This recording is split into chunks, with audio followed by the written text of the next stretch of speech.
First जब आपको period start हुआ उसके बाद 28 दिन का गैप हुआ और 28वें दिन आपको फिर से पीरियड आया, तो ये बीच का हुआ।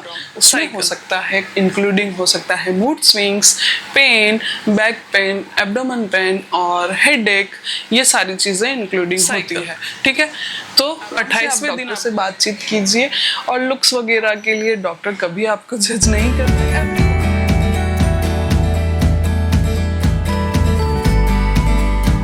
So hey guys, welcome to my YouTube channel. My name is Pratibha Joshi and this is officially my first video and who I am. पहले हम ये डिस्कस कर लेते हैं।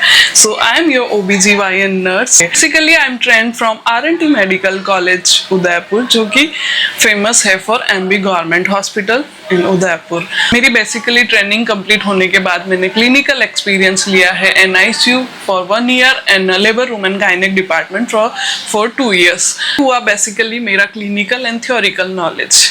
अब मेरा पर्सनल नॉलेज है, I am mother of 3-year-old baby boy child. तो मैंने आपको गवर्नमेंट हॉस्पिटल के बारे में क्यों बताया? क्योंकि वहाँ पर हम हज़ारों पेशेंट अटेंड कर चुके हैं। हम जो बेसिक ट्रेनिंग होती है उसमें हर फील्ड में हमारी ट्रेनिंग पीरियड में चीज़ होती है, हर फील्ड के बारे में हमारी क्लासेस होती है। और क्लिनिकल नॉलेज मैंने प्राइवेट हॉस्पिटल में जॉब करके मुझे प्राइवेट पेशेंट का भी नॉलेज हो गया। उसके बाद मैंने मास्टर्स करी है OBG एंड गायनेकोलॉजी नर्सिंग में। सो ये मेरा एक मिक्सचर ऑफ नॉलेज हुआ, तो मुझे लगा कि मुझे मेरे नॉलेज को और एक्सटेंड करना चाहिए। तो आई थॉट कि ऐसी कई महिलाएं हैं जिन्हें नॉलेज की ज़रूरत है related to pregnancy, fertility, labour and child care, birth care. इसलिए मैं ये चैनल स्टार्ट करने जा रही हूँ। आई होप कि आपका सपोर्ट मुझे मिलेगा। Thank you so much for connecting with me. और गायनेकोलॉजिस्ट के पास कब जाना चाहिए, वो 10 कंडीशंस क्या है कि हमें गायनेकोलॉजिस्ट से मिलना चाहिए, हमें ज़रूरत है कि अब इसमें हमें गाइडेंस चाहिए या ट्रीटमेंट चाहिए। अब हम 10 पॉइंट्स हमारे डिस्कस करते हैं। तो लेट्स डिस्कस फर्स्ट पॉइंट हमारा रहने वाला है अबाउट टीनेज या एक नॉर्मल पीरियड के बारे में।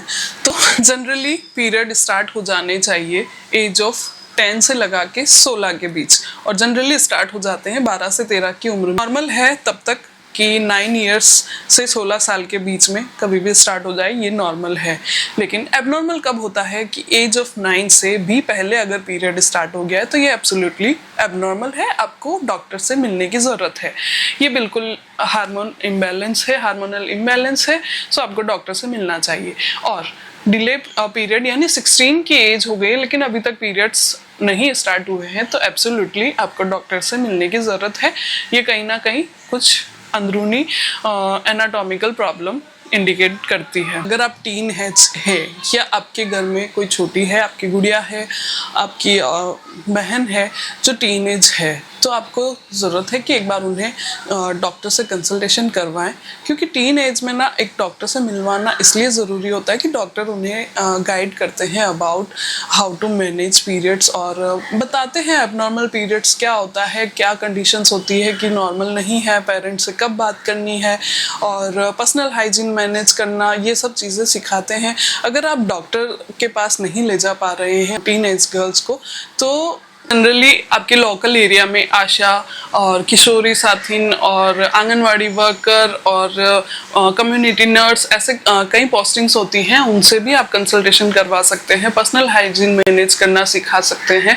और पुरानी जो मिथ्स होती थी, वो क्लॉथ्स यूज़ करना वो बहुत ही अनहाइजीनिक होता है, उसे यूज़ ना करें और अपनी बच्चियों को या उन्हें आप सिखा सकते हैं कि हाउ टू मैनेज PMS और हाइजीन कैसे मैनेज करना है और अपने मूड स्विंग्स को कैसे मैनेज करना है। इस टाइम में ना जनरली लड़कियां बहुत ही डिप्रेशन का शिकार भी हो जाती है, क्योंकि वो अपनी फैमिली से ज़्यादा फैमिलियर नहीं होती हैं, अपनी जनरल थिंग्स वो डिस्कस नहीं कर पाती हैं, तो इस वजह से उन्हें काफ़ी फेस करना पड़ता है। सो आप उनसे बातचीत करिए और डॉक्टर से भी मिलवाइए। Next point is irregular periods. अब हम पहले ये डिस्कस करते हैं कि रेगुलर पीरियड्स होते क्या है। सो पीरियड्स का साइकिल अगर 28 to 35 डेज का है अगर आपका, यानी साइकिल यानी डे फर्स्ट जब आपको पीरियड स्टार्ट हुआ, उसके बाद 28 दिन का गैप हुआ और 28वें दिन आपको फिर से पीरियड आया, तो ये बीच का हुआ साइकिल।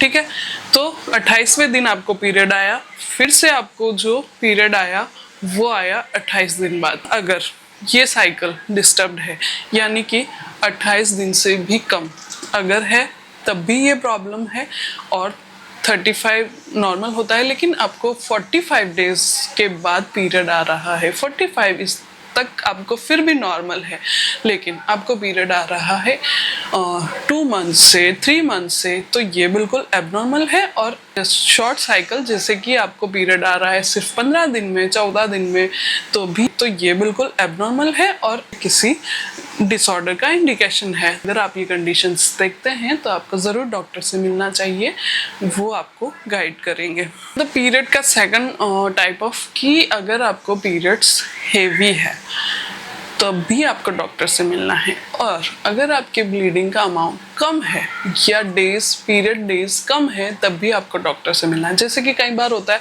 कि सिर्फ एक दिन पीरियड हुआ, सेकंड डे थोड़ी सी स्पॉटिंग हुई और पीरियड बंद हो गया, तो इस कंडीशन में भी आपको ज़रूरत है कि आप गायनेकोलॉजिस्ट से मिले।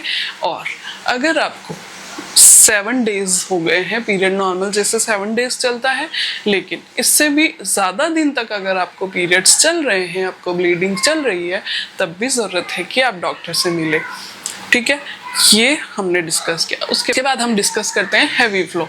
हैवी फ्लो लाइक कि आपको ब्लीडिंग इतनी हो रही है कि आप मैनेज नहीं कर पा रहे हैं, आपको बार बार पैड्स चेंज करने पड़ रहे हैं, चाहे वो 7 डेज की पीरियड्स हो, लेकिन आपको उस मेंस्ट्रुअल साइकिल में भी आपको ब्लीडिंग इतनी हो रही है कि आप उठ रहे हैं तब भी आपको फील हो रहा है कि ब्लीडिंग हो गया, आप बैठ रहे हैं तब भी आपको पैड क्लोथ्स खराब हो रहे हैं, आप टैम्पॉन्स यूज़ कर रहे हैं, आप बार बार पैड्स चेंज कर रहे हैं, तब भी आपको ज़रूरत है कि आप डॉक्टर से ज़रूर मिलें। ये हैवी ब्लीडिंग आपको हीमोग्लोबिन कम कर सकता है, हार्मोनल इम्बैलेंस हो सकता है, तो आपको इसलिए भी डॉक्टर से ज़रूर मिलना चाहिए। Third point is pen.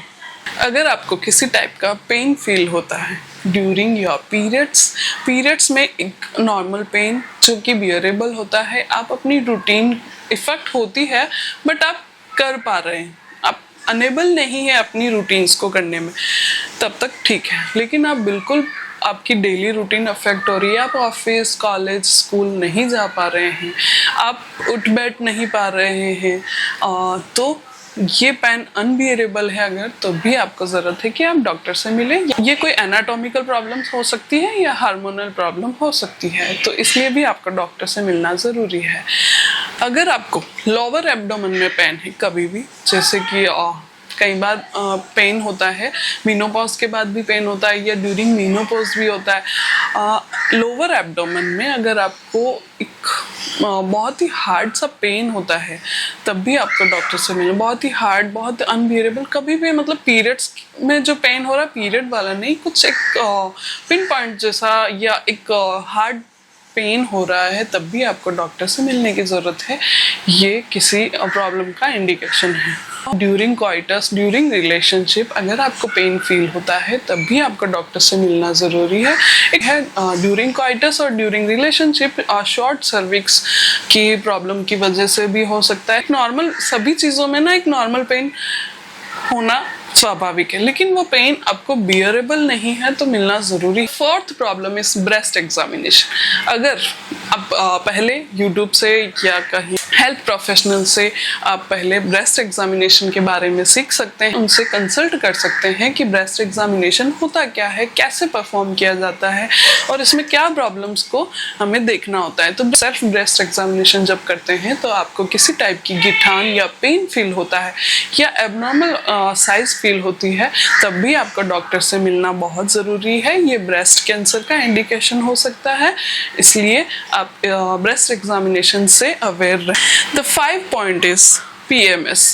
So PMS के बारे में हम एक डिटेल वीडियो डिस्कस करेंगे, लेकिन उससे पहले हम थोड़ा सा ब्रीफ जान लेते हैं कि PMS यानी प्री मेंस्ट्रुअल सिंड्रोम, यानी कि मेंस्ट्रुअल साइकिल आने से पहले जो सिम्टम्स या सिंड्रोम आपको फील होते हैं वो होते हैं प्री मेंस्ट्रुअल सिंड्रोम। PMS आप हैंडल नहीं कर पा रहे हैं, मैनेजेबल नहीं है, तब भी आपको डॉक्टर से मिलना है।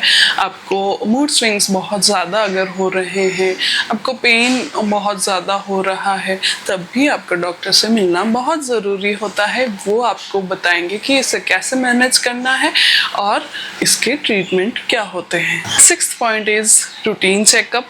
अगर आप सेक्सुअली एक्टिव हैं या एज ऑफ 21 से ऊपर हैं, तब आपको रूटीनली चेकअप करवाना चाहिए रिप्रोडक्टिव सिस्टम के को जानने के लिए कि कोई प्रॉब्लम्स तो नहीं है। सो इसमें इंक्लूडिंग होते हैं कुछ इन्वेस्टिगेशंस लाइक पेप स्मीयर, कुछ ब्लड इन्वेस्टिगेशन, तो उससे पता लगाया जा सकता है कि आप में कोई हार्मोनल इम्बैलेंस तो नहीं है, या आप अर्ली डिटेक्ट कर सकते हैं फॉर कैंसर।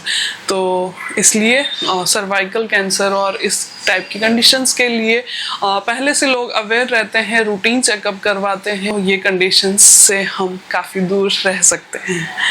तो 7th point is pregnancy planning. अब आप सोचेंगे कि प्रेगनेंसी प्लानिंग के लिए कौन डॉक्टर से मिलता है, इसमें डॉक्टर का क्या रोल होता है? तो डॉक्टर का बहुत बड़ा रोल होता है। प्रेगनेंसी प्लानिंग करने से पहले, मतलब प्रेगनेंसी आपकी हुई नहीं है, लेकिन प्रेगनेंसी प्लान करते समय आपको डॉक्टर से मिला। आपने जब सोचा कि हमें बच्चा चाहिए, तभी आपको डॉक्टर से मिलना चाहिए। वो तब आपको कुछ इन्वेस्टिगेशन लिखेंगे, जिसमें कि देखा जाएगा कि आपको अभी कोई डिजीज तो नहीं है, या आपके कोई हार्मोन्स पीक पर तो नहीं है, या फिर आपकी बॉडी के शुगर लेवल्स और ब्लड प्रेशर लेवल, ये सब चीज़ें चेक की जाती है और पहले इन कंडीशन को ट्रीट करते हैं, उसके बाद आप प्रेगनेंसी कंसीव कर सकते हैं। क्योंकि ये कंडीशंस क्या होती है ना, आपको प्रेगनेंसी कंसीव होने में भी प्रॉब्लम कर सकती है और प्रेगनेंसी को आगे कैरी ऑन करने में भी प्रॉब्लम करती है। और कई डिजीज ऐसी होती है कि जो ड्यूरिंग प्रेगनेंसी उनके ट्रीटमेंट और मेडिसिन्स हार्मफुल होते हैं for baby and for your health also. So इसलिए प्रेगनेंसी प्लान करते समय ही आपको डॉक्टर से मिलना चाहिए। 8th point is discharge. Any discharge from your vagina breast is vagina से एक नॉर्मल डिस्चार्ज, जो कि वजाइना का ऑटो क्लीनिंग के लिए होना बहुत ही ज़रूरी है, एज वी नो। और वो डिस्चार्ज को आप काफ़ी फैमिलियर भी होते हैं, आप जानते हैं किस टाइप का डिस्चार्ज है। लेकिन जब यही डिस्चार्ज एबनॉर्मल हो जाता है, उसका कलर ऑर्डर अगर चेंज हो जाता है, तो ये अलार्मिंग साइन होता है किसी इन्फेक्शन का या डिजीज़ का। सो इसलिए अगर आपको कुछ एबनॉर्मल डिस्चार्ज या ऑर्डरफुल डिस्चार्ज लगे, इसका कलर कुछ चेंज हो सकता है, ब्राउनिश, येलोइश, इस टाइप के कलर अगर हैं, और ऑर्डर बहुत ही मतलब स्मेल बहुत ही चेंज है, और ब्रेस्ट से किसी भी टाइप का डिस्चार्ज है अगर yellowish, whitish, during pregnancy discharge, breast discharge normal है, जो कि वाइटिश होता है, येलोइश होता है। लेकिन प्रेगनेंसी के अलावा कभी आपको ब्रेस्ट से डिस्चार्ज है किसी भी टाइप का, तब भी आपको डॉक्टर से ज़रूर मिलना चाहिए। The 9th point is abnormal hair growth, body weight and body weight gain और बॉडी वेट लूज। सो अगर आपको इस टाइप की कोई भी कंडीशंस लगती है, आपकी बॉडी हेयर आपको बहुत ही एबनॉर्मल लग रहे हैं, like thighs, on abdomen, on chin, and आपके फेशियल हेयर अगर ग्रोथ बहुत ज़्यादा है, तब भी आपको डॉक्टर से मिलना चाहिए। ये हार्मोनल इम्बैलेंस का इंडिकेशन है। और अचानक से आपका वेट पुट ऑन हो गया है या वेट डाउन हो रहा है, तब भी आपको डॉक्टर से मिलना ज़रूरी है। ये PCOD या थायराइड के सिम्टम्स होते हैं, तो इसलिए आप डॉक्टर से मिलिए और ट्रीटमेंट लीजिए, क्योंकि ये फर्दर आपको प्रेगनेंसी में प्रॉब्लम कर सकते हैं। The 10th point is urine incontinence. अगर आपको यूरिन बहुत ही उठते बैठते, छींकते खांसते किसी भी टाइम यूरिन निकल जाता है, आप भाग के जा रहे हो वॉशरूम, लेकिन आप कंट्रोल नहीं कर पा रहे हो आपके यूरिन को, तो ये यूरिन इनकॉन्टिनेंस है, ये यूरिनरी इन्फेक्शन हो सकता है। तो इसके लिए भी आपको डॉक्टर से ज़रूर मिलना चाहिए। सो ये थे कुछ 10 पॉइंट्स कि आपको एक डॉक्टर से कब मिलना चाहिए। बने रहिए मेरे साथ, हम लेके आएंगे और भी बहुत सारे टॉपिक्स